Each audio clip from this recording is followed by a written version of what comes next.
Hey guys, Nicole Cooper here, and wanted to hop on really quick to shoot a video. I am running errands and I'm headed into an appointment.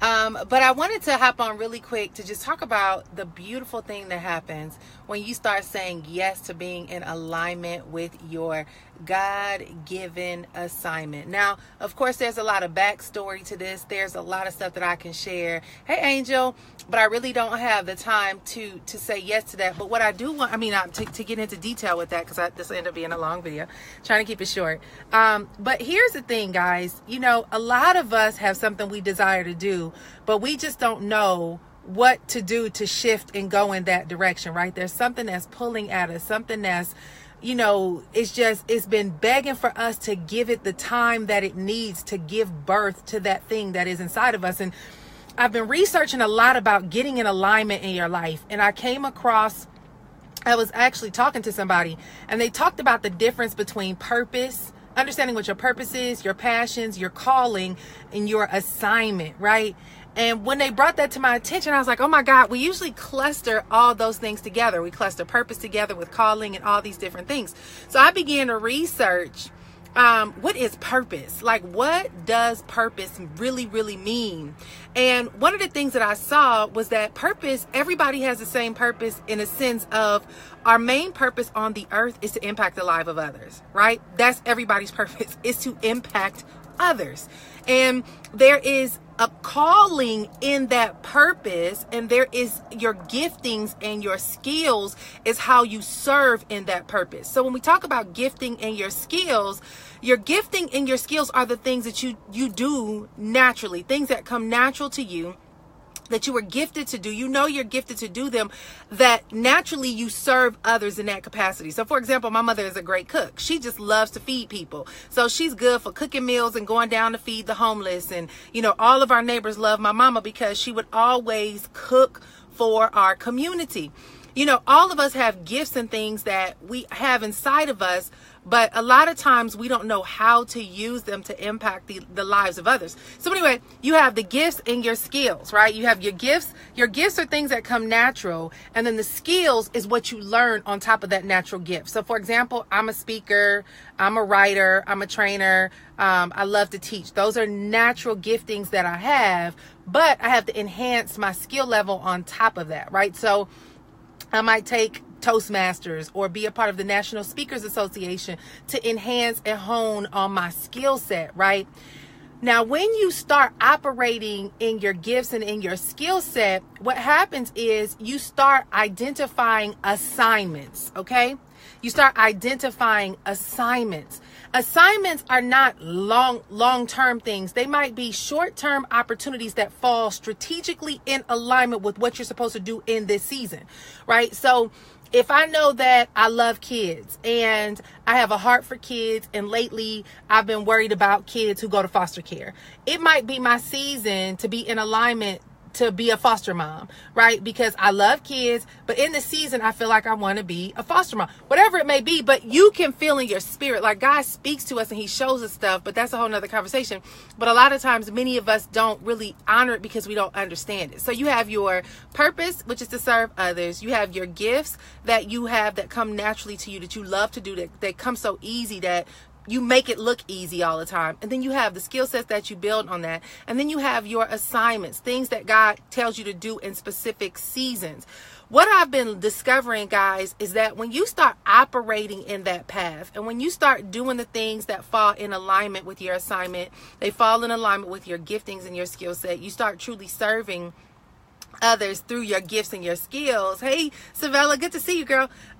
You start serving others in that capacity. What happens is now you start being positioned to get rewarded for it. That's where we start being able to make money from the things that we do, and we get rewarded for it. So you can start utilizing those gifts and skills and how you serve to start getting paid for it. So as I began to research this stuff, you guys, I began to realize, like, there's so many of us that are out of assignment.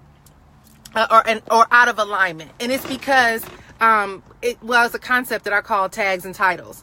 Too many of us are chasing tags and titles. And what I mean by that is we're chasing the exterior stuff. So we're chasing like labels, like what do you drive? What do you wear? You know, what kind of clothes do you rock? Do you wear red bottoms? What kind of purse do you have? We start chasing those tags, and then we chase titles. Titles are your MBA, your PhD. I'm director of operations at X, Y, and Z. I'm professor such and such. I have this. I'm the six-figure earner. I'm the best-selling author. We chase tags and titles. What happens is a lot of times tags and titles distract us from our purpose, because they put us in a position where we start getting desperate to start accumulating things and accumulating recognition, that we start pursuing things that are out of alignment of our giftings and our skills and our purpose. And so the more we start pursuing these things, and the more we try to pursue prestige is what I call it, and we don't listen to purpose, then we start getting in places of unfulfillment. Y'all, we get to places of unfulfillment. Unfulfillment happens where you start feeling like no matter how much you accomplish, it's never good enough. There's no joy there. There's no enjoyment there. You're not happy there. You're unfulfilled. It's just empty. And it's like no matter how much you accomplish, how much you acquire, how many more tags you get, how many more titles you get, you still have this nagging feeling that something isn't right. I'm missing something. Here's the reality. Most of us are missing purpose. We're not honoring who we are called to be on this earth. And we continue to go down this path of distraction, which ultimately leads to destruction, which moves us further and further away from our destiny. And then in that, it starts developing vices that become disruptions to all aspects of our life. So those vices may be you become an alcoholic. Those vices may be you start smoking weed, or you start smoking cigarettes, or you know, whatever you want to smoke. The vices may be pornography. It may be promiscuity. It may be whatever, you name it. It's a lot of vices, but we start turning to vices because we're unfulfilled, and we're searching, and we're seeking, and we're hunting down something to make us feel worthy, because all this stuff we done accumulated isn't it. And so in the end, you start having this very unsatisfied life. And as a result of this dissatisfied life, you start having these other feelings of burnout, depression, imposter syndrome, confusion, envy, comparing yourself to others, hopelessness. The list goes on and on of all the things that you start developing in your head, because now you feel like a fraud. Now you done built all this stuff up, and you're the emptiest. You just feel like you're the emptiest soul around. You feel like everybody can see that you're an imposter. And now you start feeling like a fake. And if you're not careful, thoughts of suicide and hopelessness and all these things can begin to develop. And next thing you know, you self-sabotage any opportunities that come your way because you don't feel worthy. Like, you don't feel worthy. Y'all, listen, I've been studying this stuff, and I'm blown away. Like, I am blown away at how many people I know that are wealthy and affluent and influential and all that stuff, and I can see all those things in their life. Like, oh my God, like, so many of us are living a fraudulent life. And you know, the reason why I personally am studying this stuff is because I felt like I was living a fraudulent life, not because I'm a fraud, but because I felt so pulled away from what I know I was born to do. And I had to figure out, how did I get off track? How did I allow myself to be misled by the illusion of something that was really a distraction and destruction to my destiny? And it made me become more committed to altering my lifestyle, right? To saying yes to my purpose, and yes to my God-given assignment, and yes to the direction that I know God wanted to lead me down, even if it cost me letting go of all those tags and those titles. And so, guys, it is not an easy journey. There's so many things that I want to talk to you guys about in this.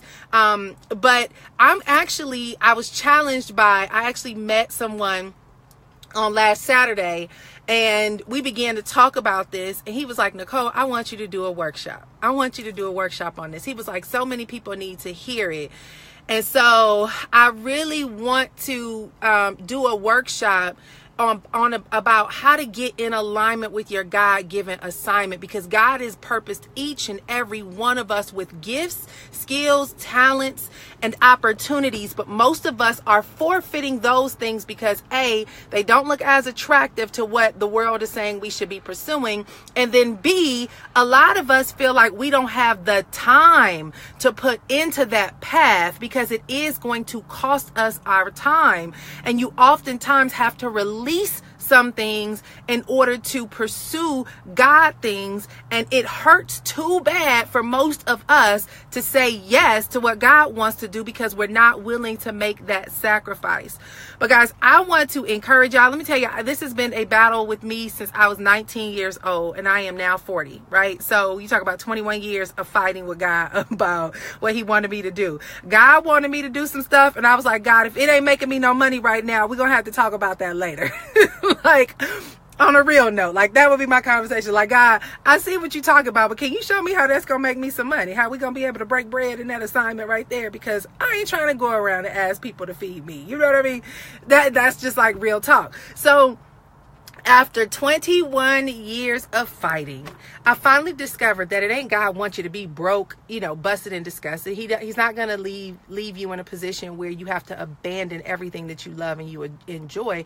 As a matter of fact, he shows you how to maximize that thing in a way where it has such a bigger level of impact that you can't even deny the supernatural and miraculous process of you being able to live your life walking in that gifting. And so we're going to be talking a lot about this because here's the thing. I've been researching a lot of statistics. I had heard a guy say the other day that he said 84%, but when I researched it, it was 72%. 72% of the population in Orange County, California, which is one of the wealthiest zip codes in America, 72% of Orange County, they have a 72% divorce rate, right? Where marriages are falling apart. And this guy who was talking about this was like, look, I just bought a $10 million house and my neighbor, he is that guy. He's the guy that's on his fourth marriage. He's 62 years old. His kids hate him. He just bought an 8-figure house and he's already looking for the next one. Got a garage full of luxury vehicles. He has a wife that's a third of his age, young, early 20s, but he's miserable, right? He's miserable. And I started researching, why would wealthy people be miserable? Well, it's that same process. It's the same thing. It's like, it doesn't matter whether you're wealthy or whether you are just getting started in life, whatever. If you're not operating in purpose, you feel purposeless, which is why Rick Warren's book, The Purpose-Driven Life, is the second bestseller in history, second to the Bible. It has sold over 32 million copies. Why? Because people feel like they don't have no purpose. And that is crazy because all of us do. We just don't know how to identify and get connected to it. And so I'm going to be talking a lot more about that. How do you allow your purpose to align with your profession? What do you do from a business standpoint? How can you get paid to operate in your purpose? Because a lot of us think that our purpose is something that's going to lead us down the path of broke. And I'm like, God knows that I know his word, and his word says that he will give us the power to get wealth. So that's contrary to God's word. God don't want you to be out here broke because you operating in purpose. So that ain't a God thing. So remove that myth. But we're going to be talking a lot about this stuff. So I'm thinking about doing a workshop. I'm looking at doing a workshop here in Atlanta. Right now, I'm looking at May 19th. I don't know if that's too soon, too late, or whatever. But I had somebody just challenge me on it. And I was like, you know what? It's time. For so long, I've talked about how to make money and all these things. But I really want to teach people how to get in proper alignment, that now when you start making money, you're profiting from your purpose and actually being positioned in the right places, on the right platforms, and doing all the right things. So, this is just, it's so exciting to dig into this information, you guys. And so if you're interested in being a part of that workshop, just put a comment below, share this video, send it to some other folks, put it out there. We'll do a workshop here in Atlanta. I'm looking at, I think it's May 19th, which is a Saturday. It'll probably be a 4 or 5 hour workshop where we talk about what it takes to get into alignment of your assignment, how to identify your purpose, how to identify, what your calling is, what are your gifts, what are your skill sets, how do you actually turn those things into your platform and become profitable and all that good stuff. So Angel, you're saying May 26th. The only thing about May 26th is I think that's Memorial Day weekend. I don't know if people will be in town, if they'll travel. Maybe we can do the 26th, but that's also, yeah, that's the last week of school here too in Atlanta. The kids' last day of school, I think, is the 25th. So 26th may work. If y'all are interested, drop something below. We're going to be talking a lot more about this subject, so stay tuned. I got to get into my appointment, y'all. But share this video. Give me some feedback. Let me know if this helps you and if you love this topic, and we'll be talking more about it. All right? Y'all have a great and awesome weekend, and talk to you guys later. Bye-bye.